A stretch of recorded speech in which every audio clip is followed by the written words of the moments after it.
Season's greetings, everybody. I hope you all are having a fantastic holiday season. Here we are, Ocarina of Time. This takes me back for sure. Like I said in the Link to the Past video, my first time with this game was through the Wii Virtual Console, and while that particular Wii system is no longer available to me, I'll always appreciate the fun times I had with it. I've never actually beaten Ocarina of Time via its original version, but I've played the remake on the 3DS numerous times. I'll be looking at the version on Nintendo Switch Online for today, with the official controller, because this is about as close as I'm going to get to original hardware for the time being. But with a game as big as Ocarina of Time, development must have been something, right? After the release of Link's Awakening, the gaming world will begin to evolve with the beginning of the development of the 5th generation of consoles. Nintendo was already well at work creating the successor of the SNES with the Nintendo 64, as well as its flagship title Super Mario 64. The next title in the Zelda series would also be in concurrent development with Mario 64 and Mario Kart 64, being developed again by Nintendo EAD. A budget of $12 million was given with an additional $10 million in marketing. 200 people were on the development team, and the main focuses of development were Link's actions, taking 2D elements into 3D, camera experiments, motion capture, sound, special effect, and the flow of time, as in the time switching mechanic and not Nintendo becoming fucking Time Lords. The game was originally going to be a first-person game so players could take in the world better and so the developers could focus on more important things during development. But that idea was scrapped once the concept of Young Link was introduced. It's kind of like when my parents were ready to raise 2 kids by themselves and live normal lives, and then I showed up. I ruined everything. Since the game's release in November of 1998, the game has seen numerous re-releases like with the Zelda Collector's Edition and the Master Quest on GameCube, the Virtual Console for Wii and Wii U, Nintendo Switch Online, and probably the most well-known, its remake in 2011 on the Nintendo 3DS. This release includes the GameCube Master Quest mode, a boss challenge mode, Sheikah Stone video hints, and reduced difficulty in the Water Temple. Upon release, Ocarina of Time was universally praised by major gaming outlets and would go down as being one of the most critically acclaimed games in history, and much like Zelda 1 and A Link to the Past, it set so many standards for gaming. But it's been almost 25 years since the game came out, and now that so many other Zelda games have followed in its footsteps, does it still stand on its own? Well, let's boot up our Nintendo 64s, or in my case, Nintendo Switch, and let's take a look at the story of The Legend of Zelda: Ocarina of Time.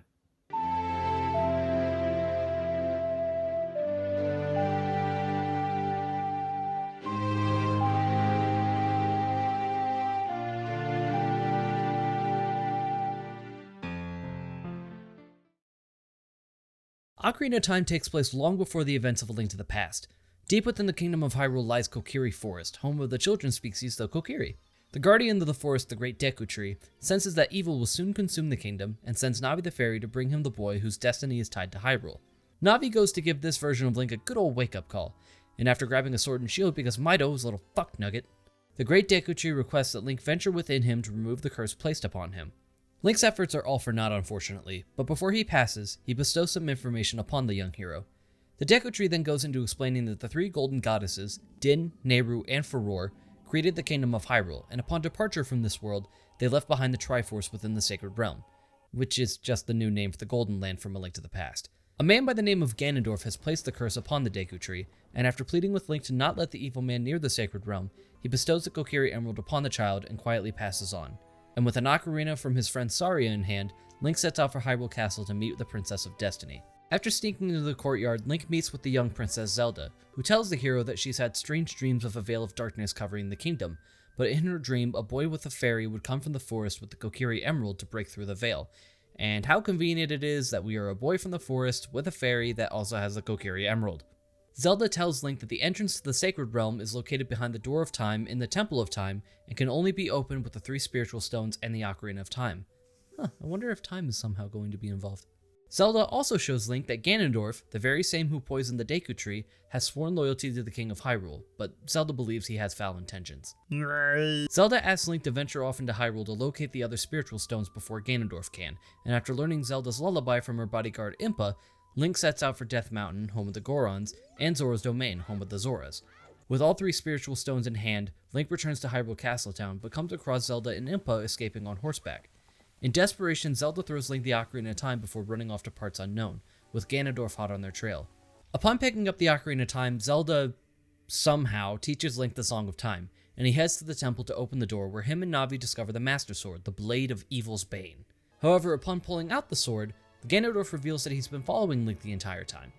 Link's spirit is sealed within the Sacred Realm, and Ganondorf is able to retrieve the Triforce with no resistance. Link wakes up in the Chamber of Sages and meets with the Sage of Light.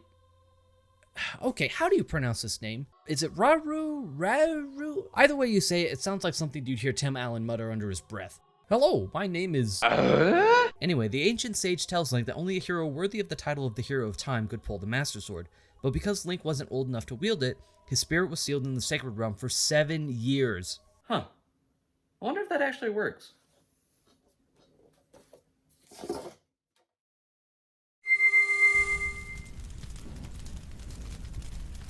Huh. Expected there to be more fire.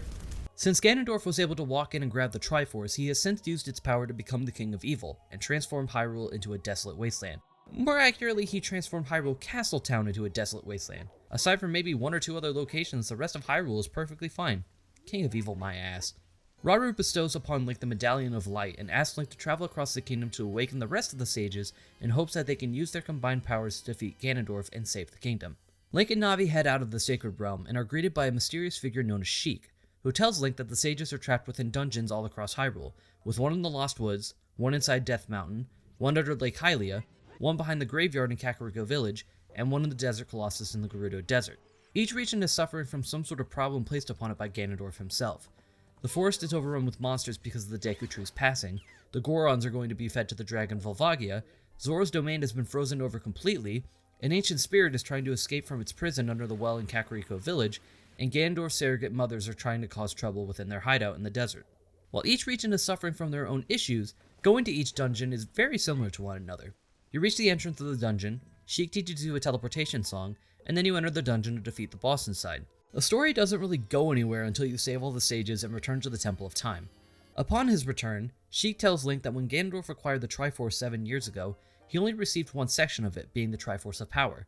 Sheik also tells Link that he is the wielder of the Triforce of Courage, and then is revealed to be Princess Zelda all along, with the Triforce of Wisdom in her possession. Oh, I'm sorry. What? I had no idea! Princess Zelda gives Link the light arrows to defeat Ganondorf, but as soon as she does that, Ganondorf captures her within this giant crystal, and tells Link that if he wants her back, then he should come to his castle. With the help of the sages, Link breaches Ganondorf's tower and begins a climatic duel with the King of Evil. Nice cock. With his last breath, Ganondorf attempts to crush Link and Zelda under the wreckage of the castle, but the two manage to survive. But it turns out Ganondorf survived their tennis match and uses the Triforce of Power to transform into the Demon King Ganon. Link, with help from Zelda, is able to deal the final blow to the Demon King, and the sages are able to seal him within the Sacred Realm. With the battle over, Zelda takes the Ocarina of Time from Link and begrudgingly sends him back to the past so that he may regain the time he had lost. Peace is restored to the kingdom and the people are able to celebrate the defeat of Ganondorf. Link places the Master Sword back in the pedestal of time and Navi just flies away to parts unknown. Why? I have no idea. Link returns to the castle grounds to meet once again with the young Princess Zelda, ending Ocarina of Time. Whew, that was a lot. I think the story of Ocarina of Time is serviceable, and while I think there are some bits of missed potential here and there, I don't think it's as big of a problem as it was in Link's Awakening for me. I wish Link wasn't as stiff in his emotions, but I'm willing to cut some slack because of the system this game released on. The story loves to delve into lore more than anything. It introduces plenty of new races and creatures that would become staples in the franchise, and introduces concepts that are still being explored in the games to this day. The game dives into the creation story of Hyrule, it gives a bigger role to the Master Sword as the key to the Sacred Realm, and even goes into a sort of backstory for Link. The reason he ended up in the Kokiri Forest was because Link's mother was trying to find shelter during the Civil War in Hyrule that was happening during that time. She gave the baby to the Deku Tree and he raised him as a Kokiri, declaring the baby to one day save Hyrule. The game just has a lot more mature elements this time around, and I think that was done for a reason. Everything is happy and cheery when you're walking around as young Link. There's people filling the market in town, you're doing fun side quests with these masks, and buying seeds from this jolly old fella down by the river. Then you go to the future and the game says, no, fuck you, zombies, ghosts, murder. You even see a guard die in the back alley right after Ganondorf chases off Zelda. Like, fuck, dude.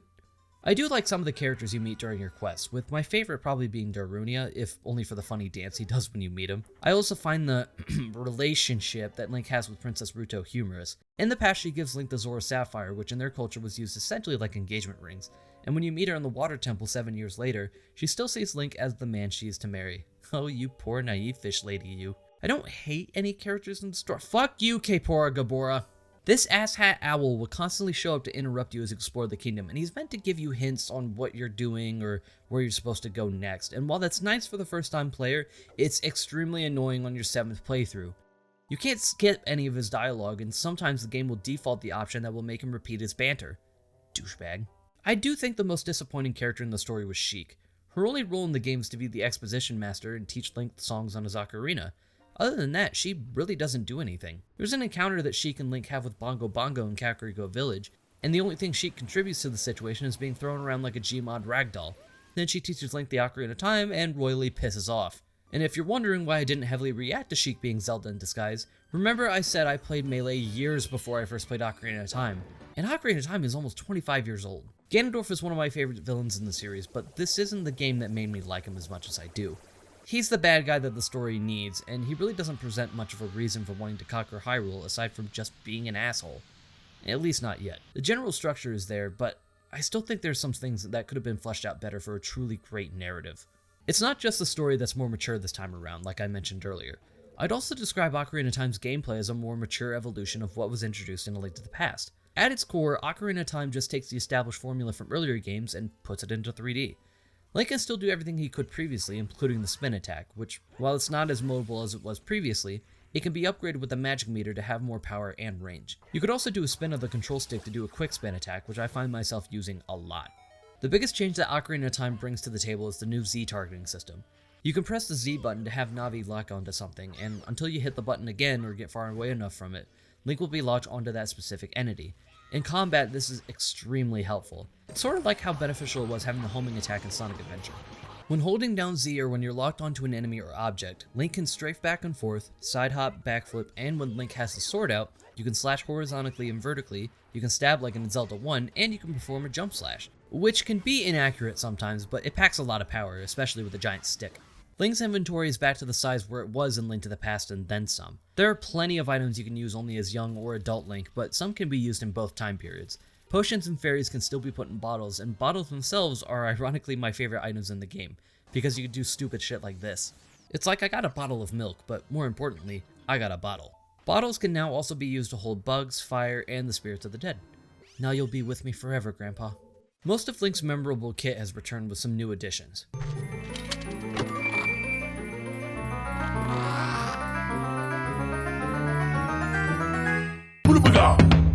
What? You got your returning items like the bow, bombs, the boomerang, the hammer, and the hookshot, but there are also some new toys for Link to play with. You get the slingshot early on, which is just a kid version of the bow, so no complaints there. Link can kill Deku Babas in different ways in order to get Deku sticks to light torches and beat up dinosaurs with.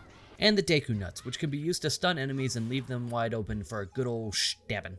The regular bombs are still as effective as ever, but now Link can use the new bomb chews, which I only found myself using them, like, twice, not including this bomb chew bowling game.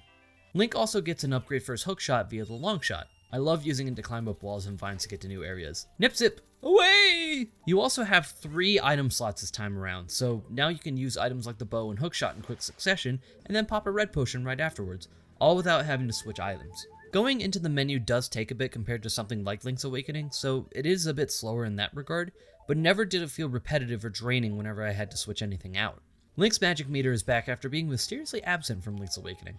While there aren't as many magic-based items in this game, they all have a lot of uses with maybe 1 or 2 exceptions. I love the new Lens of Truth item, which can reveal hidden rooms, platforms, and chests around you, and the new goddess abilities have their uses, of which maybe I took advantage of very little for this review. Din's Fire lets out a wave of fire around you, Farore's Wind allows you to set a warp point anywhere in the dungeon, and Nehru's Love puts a protective barrier around you for a limited time. Link can also enhance his arrows with the elements. I like using fire arrows whenever I need to light torches and other shit up, and the light arrows pack a massive punch. I didn't bother getting the ice arrows because, at least in this game, they're completely worthless. Sure, you can freeze enemies, but there aren't any side quests or puzzles to solve with them, so they'd just be sitting there rotting in my inventory.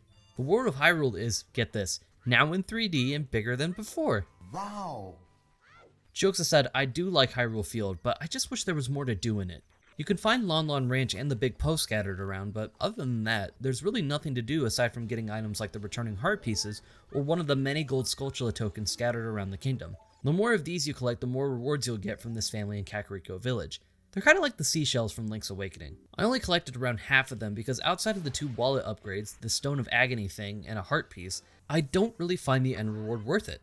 You get infinite money, but by the time you collect all the Skulltula tokens, you've kind of done everything you can possibly do in the game. Speaking of, there are a lot more minigames and side quests this time around to earn upgrades like ammo expansions, bigger bomb bags, and even more heart pieces. Good to see that Dompe is still up to his stupid minigame shenanigans as usual. Fuck you, Dompe. The side quest to get the Bigoron sword I think could have been a bit shorter, but getting back to Death Mountain in time with the eye drops was fun to do. I do recommend playing this game with a Rumble Pack or with a Switch Online controller. Not because it enhances the experience or anything like that, but when you're reeling in a fish and the controller starts vibrating like crazy, I'm just sitting here like, that feels good. The shooting gallery is fun, but it can be frustrating when playing this game with any controller but the N64 controller. To cover Link's control real quick, I do think he can be a bit stiff at times. I always get nervous around tight pathways or when jumping from platform to platform just because I wasn't lined up correctly for the jump. This is why I went out of my way to buy the Switch Online N64 controller. Much like games like Super Mario 64 and Star Fox 64, I find you can have a much better experience when playing with an original controller. When you're just casually aiming things with the bow or the hook shot, the sensitivity of the control stick doesn't get in the way, I find. But making those more precise shots can be a bit nerve-wracking. So yeah, there's a lot of shit to do, but getting around to doing said stuff can be a major pain in the ass. As mentioned earlier, Sheik will teach you teleportation songs on your ocarina to help you fast travel to major locations in Hyrule, which helps reduce backtracking a lot, and you can also tame this horse Epona to ride around Hyrule Field. But these means of travel become available during the second half of the game. Young Link doesn't get something like Epona, and much like in Link's Awakening HD, he ain't exactly tracking up dust anytime soon. It also doesn't help that there aren't any Pegasus boots in the game, so if you want to get around Hyrule faster than normal, especially if you're like me and want to get things done at the earliest opportunity, you're going to find yourself side-hopping around the open field like an absolute dipshit. I don't find going through Hyrule unbearable when in smaller regions like Kakariko Village or Death Mountain, but in a big open world like Hyrule Field, it can be draining trying to get around just by walking everywhere. This is only a problem pre-Master Sword though, so don't worry. Once you gather all the spiritual stones and pull the Master Sword, you'll have the option to place the sword back to travel backwards in time. Some things you can do in the past will affect the future, kind of like affecting stuff in the light world to change the dark world and Link to the past. For example, you can plant seeds in these holes in the ground in the past for them to become flying platforms in the future. There are even some things you will learn in the future in order to do stuff in the past, like learning the Song of Storms from this guy in the windmill, or needing to return to the Spirit Temple as a child. I kind of wish this concept was realized a bit more, but it's not too disappointing. A few times you'll also need to traverse mini-dungeons in order to get an item to access other dungeons, but I don't think these break the pace at all. I like a lot of the puzzles and mechanics in the Ice Cavern, and Under the Well is a nice preview of the Shadow Temple. As far as dungeons go, I think these are some of the best designed ones up until this point. One of those reasons is because of the atmosphere that these places pack. You see this as early on as the first dungeon with the camera slowly panning down to reveal the interior of the Deku Tree. Seeing the whole thing filled with Deku Bombas, Skulltulas, and webs as the music creeps in to establish a sort of mysterious tone like, "Holy shit!" The puzzles are also clever this time around, and once again they have that balance I love to mention so much. The first 3 dungeons do great at easing players into learning how a 3D dungeon works by introducing mechanics that will become more prevalent as you go on, and the game will truly test your knowledge of the system with the dungeons as an adult. Much like Link's Awakening, dungeon items are heavily used inside of the dungeon you get them, as well as future dungeons, and while you're going to get plenty of mileage with most of these items, some are only used in specific circumstances and are kind of forgotten afterwards. The biggest example is with the new Megaton Hammer. In the Fire Temple, you use it to break small pillars and hit rusty switches, and it's also the weakness of the boss.